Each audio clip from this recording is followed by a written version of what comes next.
ॐ अज्ञानतिमिरन्धस्य ज्ञानाञ्जनशलाकया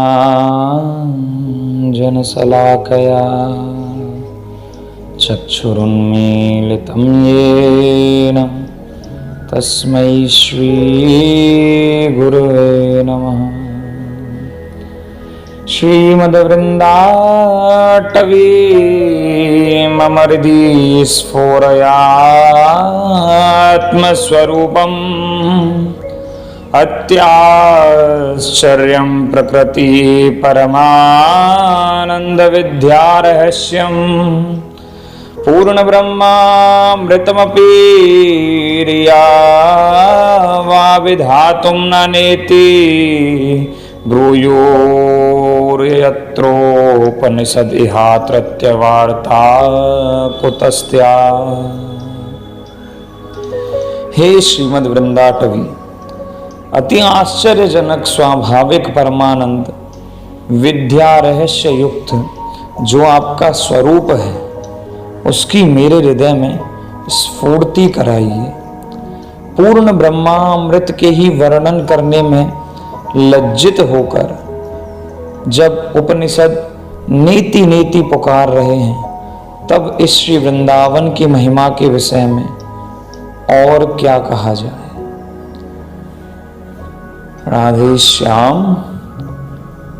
तो हम श्री वृंदावन महिमामृत के प्रथम शतक की चर्चा को थोड़ा आगे और बढ़ाएंगे।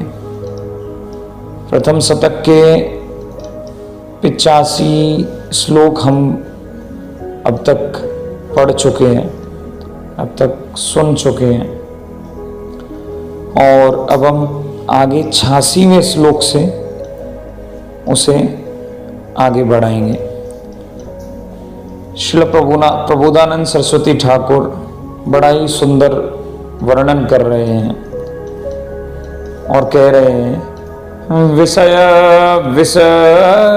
कृमीणां बोधमात्रात्मभाजां समय सभय सर्वसैक भक्त्याश्रितानां न निज रुचिकरं वर्तमोत्सृजन्तः स्थिता स्मो वयं मलसुखौघ स्यन्दी वृंदावनासः। विषय विष है। ये जो विषय है ये कैसा है? विषय जो है वो विष के समान है। ये सब विषय विष के समान है। कृमीणाम, कृमिया मतलब हम विषय रूप जो विष है, जो कृमि लोलुप हैं, उनका बोध मात्र आत्मवादी जो हैं उनका, एवं जो वृद्धावस्था में मृत्यु के भय से भगवान का भजन करते हैं उनके मार्ग का, इन तीनों में से मैं किसी भी लालच से आपका भजन नहीं करता। हमें तो किसमें रस है? क्या लिखते हैं? ना निज रुचि करम हूं, मुझे इनमें कोई रुचि नहीं है। वयम मल सुखौग स्यन्दी वृंदावनासः। अतः उसको त्याग के, इन सबको त्याग कर मैं किस लिए भजन करता हूं? अतः उसको त्याग कर पूरे तरीके से निर्मल सुख राशि देने वाले श्री वृंदावन की आशा लेकर बैठे हैं। कितना सुंदर वर्णन कर रहे हैं प्रबोधानंद सरस्वती ठाकुर। कह रहे हैं, ना तो मैं विषयों के लिए लोलुप हूं, इसके लिए आपकी साधना कर रहा हूं, आपको प्राप्त करना चाहता हूं, ना ही रुक्ष ज्ञानियों की तरह बस जन्म मृत्यु जरा व्याधि से बचने के लिए मैं आपका भजन कर रहा हूं, और ना ही मैं अपनी वृद्धावस्था में मुझे कष्ट ना हो इसके लिए मैं आपका भजन कर रहा हूं। इन सब मार्गों को त्याग कर बस मैं श्री वृंदावन का सुख पूर्वक, जो अनंत सुख देने वाली धनराशि है, मैं उसकी आशा लेकर बैठा हूं और बस इसीलिए मैं भजन कर रहा हूं। सुंदर। उन्मत्त प्रायवाचः परिमुषित धियो माययानार्थ बीजम स्वार्थं मत्वा कृतार्था अथ न सुख विवेकादयो ग्राह्यवाचः स्वीयः सर्वे जिघांसन्त्यः बहुमृषा स्नेहपाशैर्निर्वध्य श्रीवृन्दारण्य यायामहमहित समाजात कदा निःश्रुतस्त्वाम्। बहुत सुंदर वर्णन है। संबंधी अथवा मित्रों के वाक्य पागलों के से हैं। हाँ, कैसे? माया से मोहित होकर उनकी बुद्धि वृत्ति नाश हो गई है। खुद की बुद्धि नष्ट हो चुकी है। कैसे नष्ट हो चुकी है, कैसे समझेंगे इसे? अनर्थ जो है, मतलब जो इस संसार में दुख है, जब हम थोड़ा पढ़ लेते हैं, साधुओं के संग में रह के ये सब जान लेते हैं, जब इन दुखों के बारे में जानते हैं कि संसार का दुख क्या है, जन्म मृत्यु जरा व्याधि के बारे में जब हम जान लेते हैं, इनके कारणों के बारे में जान लेते हैं, उन दुखों के बीज को ही स्वार्थ मानकर वे कृतार्थ हो रहे हैं। मतलब कि एक तो इस संसार में फंसे हैं, एक तो इस संसार में फंसे हैं। क्यों फंसे हैं? क्योंकि पूर्व जन्म में भी वही किया और अब भी बस आप के घर वाले या जो भी इस संसार में जो नॉर्मल मतलब साधारण व्यक्ति हैं, वो बस एक ही ज्ञान देंगे। बच्चा पैदा हुआ, पैदा होने के बाद उसे पढ़ाइए, पढ़ाने के बाद उसकी नौकरी लगाइए, नौकरी लगाने के बाद उसे ये सब सिखाइए कि पेट की व्यवस्था कैसे होगी, और फिर पेट की व्यवस्था होने लगेगी तो बाकी के भोगों के सुख के लिए उसको और अग्रसर आगे बढ़ाते रहते हैं और आगे बढ़ाते रहते हैं, और उसे ये यकीन दिला देते हैं चारों तरफ से बोल बोल के ऐसा यकीन दिला देते हैं कि बस यही मानव जीवन का उद्देश्य है। और खुद तो फंसे हैं, खुद तो फंसे हैं। मतलब देखिए, सब एक दूसरे को चीट कर रहे हैं। यहां तक कि एक पति एक पत्नी को, मतलब स्त्रियां पुरुषों को ठग रही हैं, पुरुष स्त्रियों को ठग रहे हैं। ठगने का मतलब ये नहीं है कि खाली चीटिंग की, शादी की और फिर भाग गए, खाली वो ठगना नहीं है। ठगना ये भी है कि अगर स्त्री और पुरुष एक साथ रह रहे हैं, हाँ, शादी हो चुकी है, पाणी ग्रहण संस्कार हुआ है, स्त्री का विवाह हो चुका है, उसके बावजूद अगर जीवन भक्ति की तरफ नहीं मुड़ा है तो स्त्रियां क्या करती हैं? स्त्रियां पुरुष को अपनी तरफ पूरी तरीके से आकर्षित करके रखती हैं। पुरुष सारी मेहनत लगा देगा उस स्त्री को अपनी तरफ आकर्षित करने में, और इसी में उनका पूरा जीवन निकल जाता है, और बस इसी तरीके से एक दूसरे को ठगते रहते हैं और एक दिन मर जाते हैं। फिर अगले जन्म में फिर कुछ योनि लेंगे और पैदा होंगे। तो इस दुनिया में हर कोई एक दूसरे को ठग रहा है और खुद तो ठगे जा रहे हैं माया के द्वारा, हमको भी उसी तरीके से प्रेरित करते हैं। प्रबोधानंद सरस्वती ठाकुर कितना सुंदर लिख रहे हैं। प्रबोधानंद सरस्वती ठाकुर कैसे लिख रहे हैं कि खुद तो फंसे हैं और उनके वाक्य हमको, मतलब खुद के वाक्य पागलों के से हैं, माया से मोहित होकर उनकी बुद्धि नाश हो चुकी है और दुख के जो बीज हैं उनको ही अपना स्वार्थ मानकर कृतार्थ अपने आप को समझ रहे हैं, और वास्तव सुख तथा विवेक आदि के उपदेश को तो वे ग्रहण ही नहीं करते। उनको लगता है ये तो सब फालतू का है। सुबह उठो, 15 मिनट थोड़ा अगरबत्ती हिला लो और आरती करके बस हो गया, बाकी वही गधे की तरह फिर चालू हो जाओ, बस वही उनका जीवन हो जाता है। तो हमें थोड़ा सचेत रहना है। प्रबोधानंद सरस्वती ठाकुर बड़ा सुंदर वर्णन कर रहे हैं। फिर आगे क्या प्रार्थना कर रहे हैं? अरे मेरे स्वजनगण, अत्यंत झूठे स्नेह पासों में बांधकर मुझे मारने की चेष्टा क्यों करते हो? हे श्री वृंदावन, मैं कब इस अनिष्टकारी समाज से छुटकारा पाकर आपके आश्रित होऊंगा? फिर आगे सुंदर प्रार्थना है। गृहांधकूपे पतितः कदा मामुद्धृत्य मूढ़ं कृपया स्वयैव कामादिकाला हि गुणैर्निर्गीणं मातैः वृंदाटवीन्यस्यंकम्। आगे प्रबोधन सरस्वती ठाकुर कितना सुंदर वर्णन कर रहे हैं। कह रहे हैं, मैं जो गृह रूप अंधे कुएं में गिरा हुआ हूं। अंधा कुआं क्यों कह रहे हैं? तो प्रहलाद महाराज भी श्रीमद् भागवत के सप्तम स्कंद में इसके बारे में, मतलब गृहस्थाश्रम को एक जगह अंधा कुआं कहते हैं। देखिए, अगर गृहस्थ भक्ति की तरफ नहीं मुड़े हैं और खाली मुड़ने से काम नहीं चलेगा, अगर उनके लिए भगवान की भक्ति प्रायः सबसे महत्वपूर्ण नहीं है जीवन में, तो फिर वो अंधे कुएं के ही समान है घर। क्यों? क्योंकि पहले आप अपने लिए सोचते हैं, फिर सोचेंगे थोड़े समय बाद अच्छे से भजन करेंगे, थोड़ा बच्चा हमारा बड़ा हो जाए। फिर वो बच्चा बड़ा हो जाता है, बच्चे बड़े होने से फिर उसकी नौकरी के लिए, उसको पढ़ाने के लिए, उसकी नौकरी के लिए यत्न करते हैं। फिर वो जब नौकरी पे लग जाएगा, उसकी शादी हो जाएगी, फिर उस शादी के लिए इतने सारे प्रयत्न करेंगे। फिर उन सारे अरेंजमेंट के होने के बाद जब उसके बच्चे हो जाएंगे, फिर उसके बच्चों को खिलाने लग जाएंगे। फिर वो बस चक्कर चलता रहता है, कभी समय नहीं आता और एक दिन मृत्यु आती है और जीवन को हरण करके चली जाती है। इसलिए ये एक अंधा कुआं है जिसमें से वापस निकलना बहुत कर्रा काम है। केवल एक ही रस्सा है जिस पे लटक के आप ऊपर तक आ सकते हैं, वो है श्री श्री राधा गोविंद देव के चरणों का परम आश्रय। जीवन का सबसे मुख्य अंग वही होना चाहिए, तभी आप उस रस्से के सहारे लटक के ऊपर तक आ सकते हैं।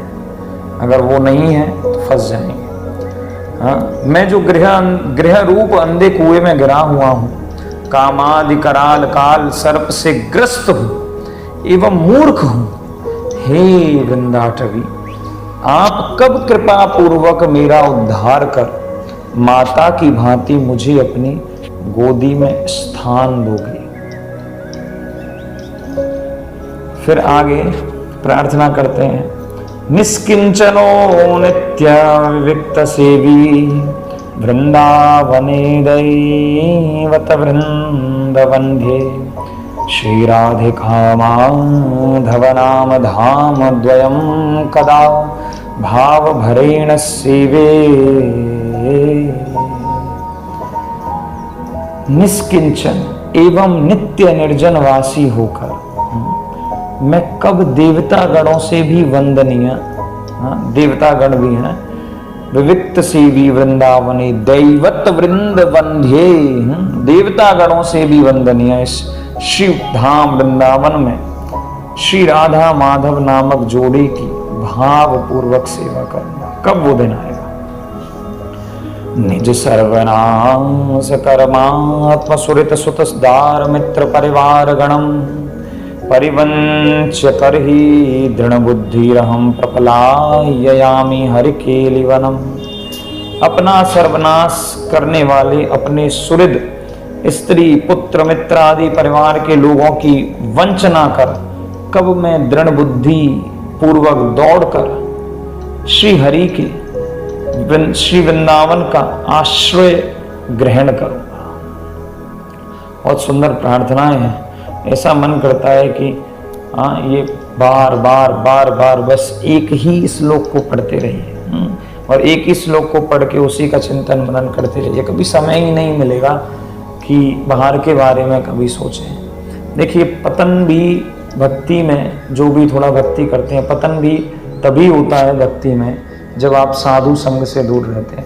कभी भी आप महसूस कीजिए, कभी भी आपके जीवन में या मेरे जीवन में भी कभी भी ऐसा नहीं हुआ है कि हम हरिनाम जप कर रहे हैं, हमें भगवान के नाम में रुचि आ रही है और उस समय हमें किसी से गलत आकर्षण हो जाए ना। ये आकर्षण या बाह्य रुख होना ये तभी होते हैं जब हम साधु संग से, भजन से थोड़ा सा दूर जाते हैं। तो इसमें निरंतरता रखिए, इसमें निरंतरता रखना बहुत जरूरी है। कभी हो सकता है हमें अच्छा लगे, कभी ना लगे, लेकिन नित्य डेली ये सब पढ़ना है, डेली ये सब सुनना है। आगे कह रहे हैं, जन्मान्यसंख्यानि गतानि मे वृथा व्यग्रात्मनो देहगृहाधिकेहया अद्यापि मुह्याम्यपि बुद्धिमानहं तवैव वृन्दाटवीनाम मे गतिः। जन्मान्य संख्यानि, कितने जन्म में? असंख्य जन्म जा चुके हैं।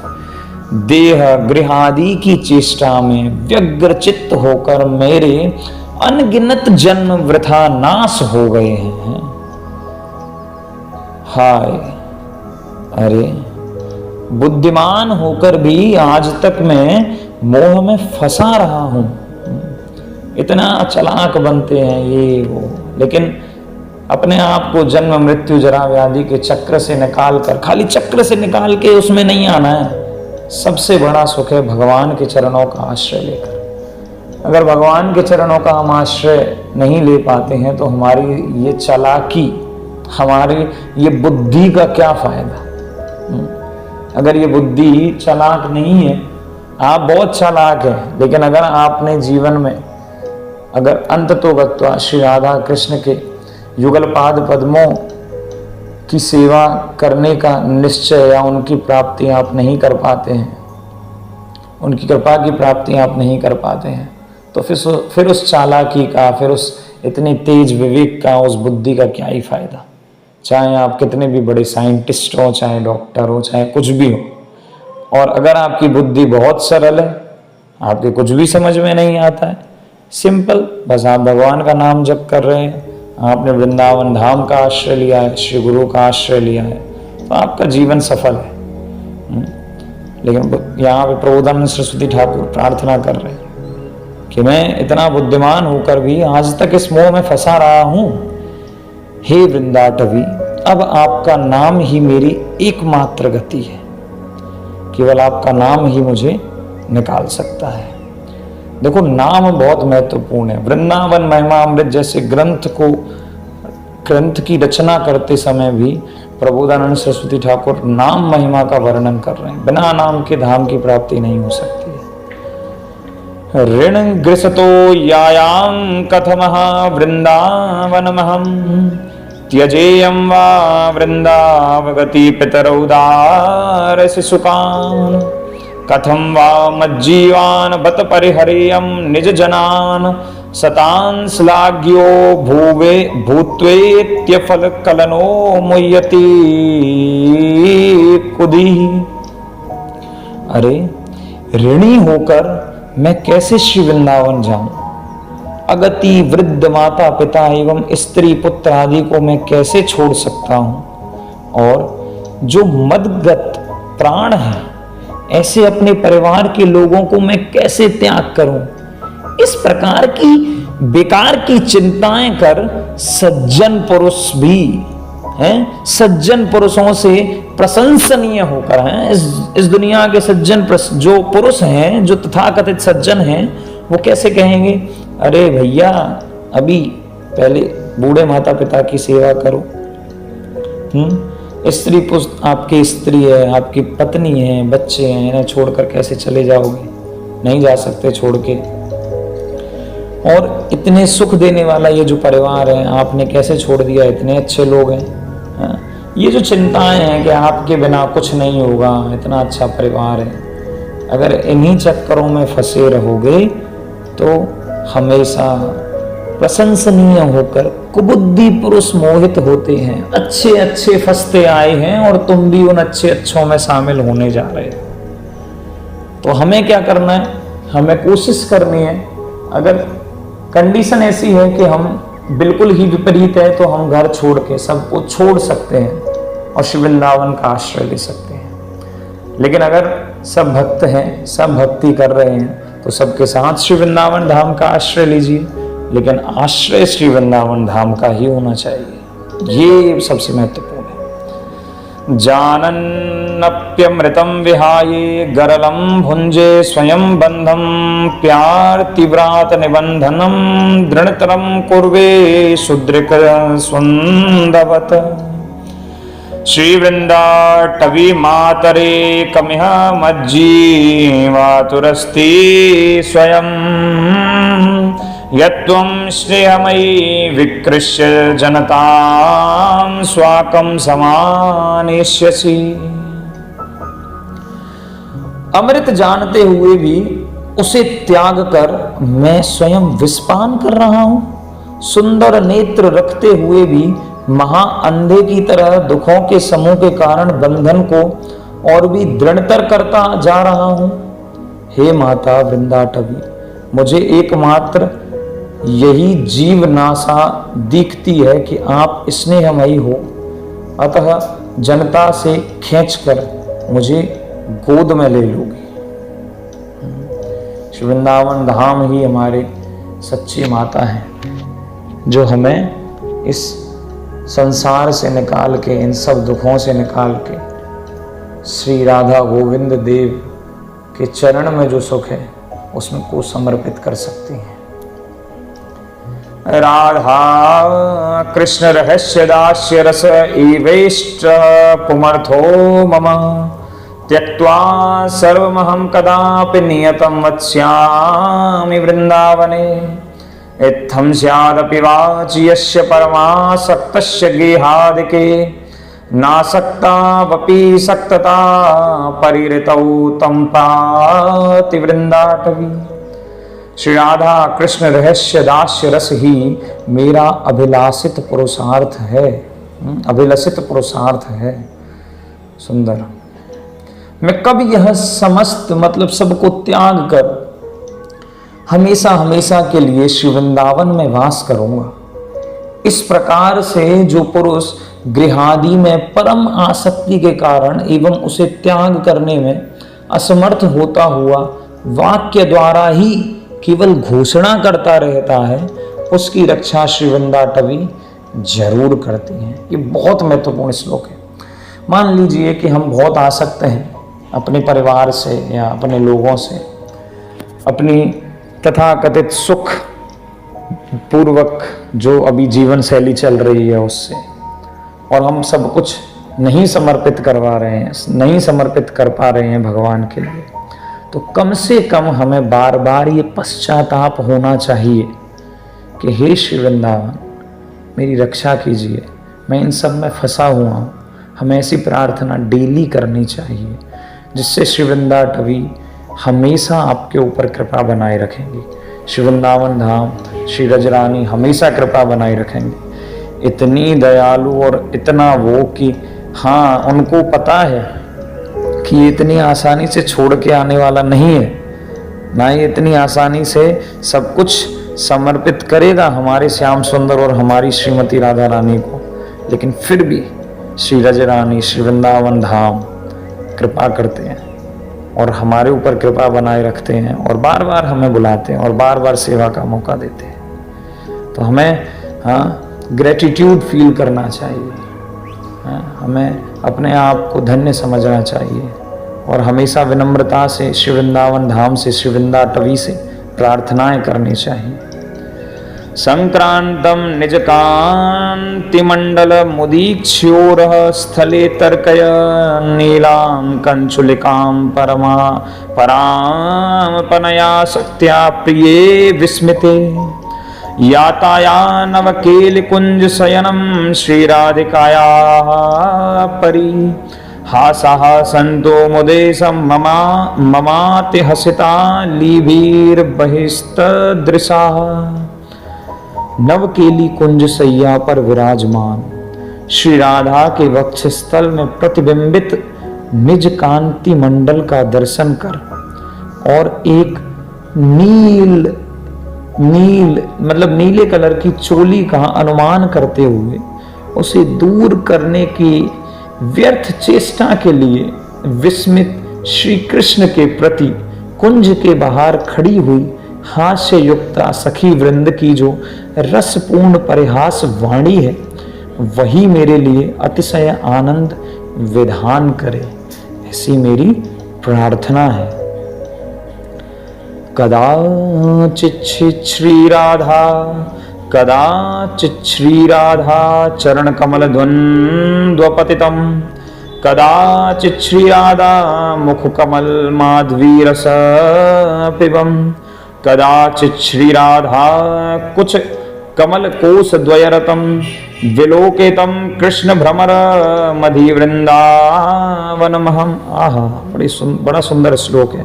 क्या कह रहे हैं? कदाचित श्री राधा चरण कमल द्वंद्व पतितम, कब श्री राधिका के चरण कमलों में पतित, मैं पतित, कभी श्री राधिका के मुखारविंद मधुर रसपान करने में उन्मत्त, और कभी श्री राधिका के कुछ कमल कोश द्वय निमग्न कृष्ण भ्रमर के मैं श्री वृंदावन में दर्शन करूंगा।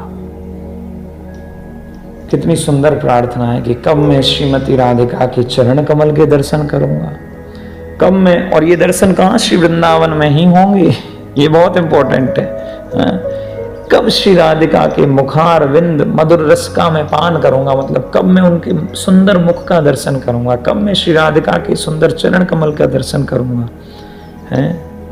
और जो हमेशा श्री राधिका से आकर्षित हैं, ऐसे श्री कृष्ण के कब मुझे दर्शन होंगे?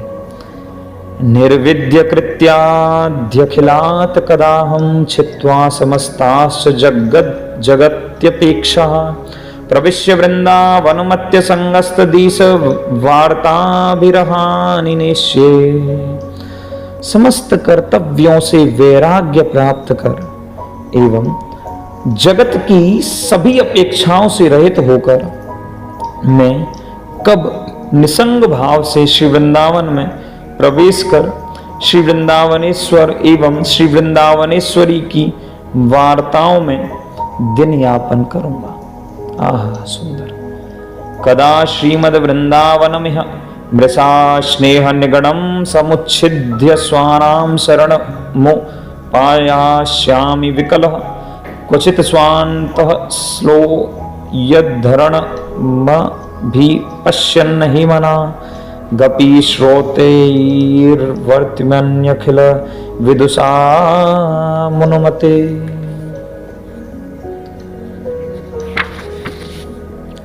मैं कब अपने संबंधियों के मिथ्या स्नेह पासों को तोड़कर एवं समस्त विद्वज्जनों के द्वारा अनुमोदित वैदिक मार्ग से कभी भी अपने हृदय के बाण निकलने की कोई भी आशा न देखकर व्याकुल चित्त से श्री वृंदावन की ही शरण ग्रहण करूंगा।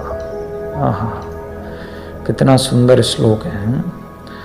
वृंदावने सैक पदस्पृहो अपि महत्तमानां श्रुतभासितोऽपि विदन्नपि स्वार्थ विधाति सर्वां हाद्यं न वृंदावनाश्रयामि। श्री वृंदावन चंद्र के चरण कमलों में स्पेहावान होता हुआ भी, महान पुरुषों के वचन सुनकर भी एवं सब पदार्थों को स्वार्थ अथवा काम बिगाड़ने वाले जानता हुआ भी श्री वृंदावन का आश्रय ग्रहण नहीं करता हूँ, मुझे धिक्कार है।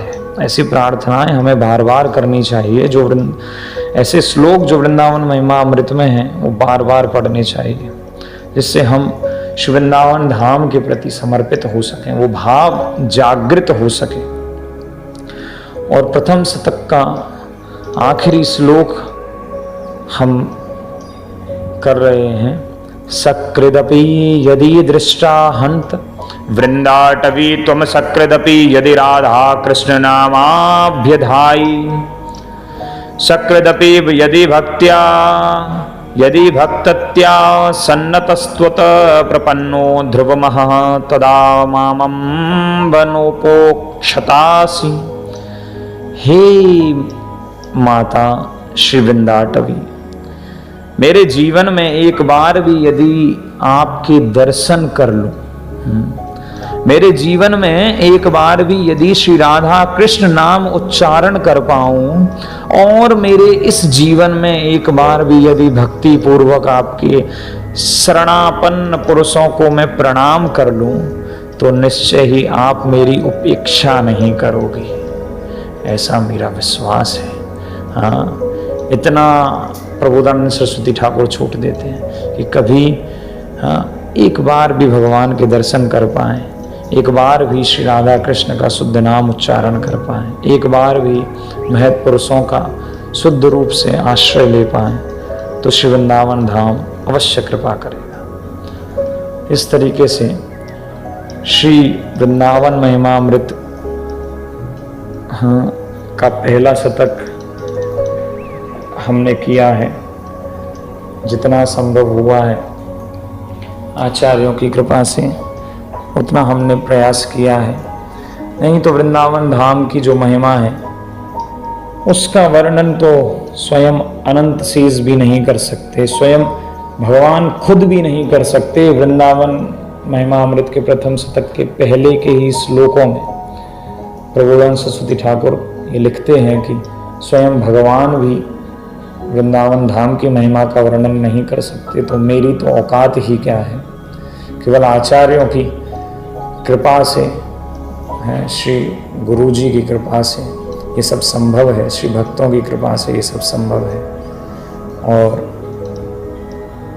यही आप सबसे भी प्रार्थना है कि आप श्री वृंदावन धाम की महिमा के बारे में बार बार सुने, बार बार पढ़ें और समझने का प्रयास करें कि वृंदावन धाम कितना महत्वपूर्ण है। अगर यहाँ पे आप खाली इतना सोचिए कि यहाँ श्रीमती राधिका की परमिशन के बिना, उनकी आज्ञा के बिना यहाँ कोई भी प्रवेश नहीं करता है। तो यहाँ पे अगर कीट पतंग आदि भी, जो बंदर हैं, जो सूअर हैं, जो भी योनि उन्हें मिली है, वो इतने उत्कृष्ट हैं, इतने उत्कृष्ट हैं कि हम अंदाज़ा भी नहीं लगा सकते। हम अपने प्रयासों से कभी भी वहाँ नहीं पहुँच सकते हैं। बस एकमात्र आश्रय है, वो भी श्रीमती राधिका रानी की कृपा। तो श्रीमती राधा रानी की कृपा के हम लायक बने, इसीलिए हम हरे कृष्ण महामंत्र का जप करते हैं। वहाँ पे जब बोलते हैं हम हरे कृष्ण, तो हरे का मतलब है हे श्रीमती राधिका निज सेवा योग्यम माम कुरु, हे राधा रानी मुझे अपनी सेवा के लायक बनाइए। तो ये प्रार्थनाएं करते रहें और श्री वृंदावन धाम की महिमा की चर्चा सबसे करें, जिससे आप भी बार बार ये समझ पाएंगे और हमेशा उस चेतना में रह पाएंगे। राधे श्याम।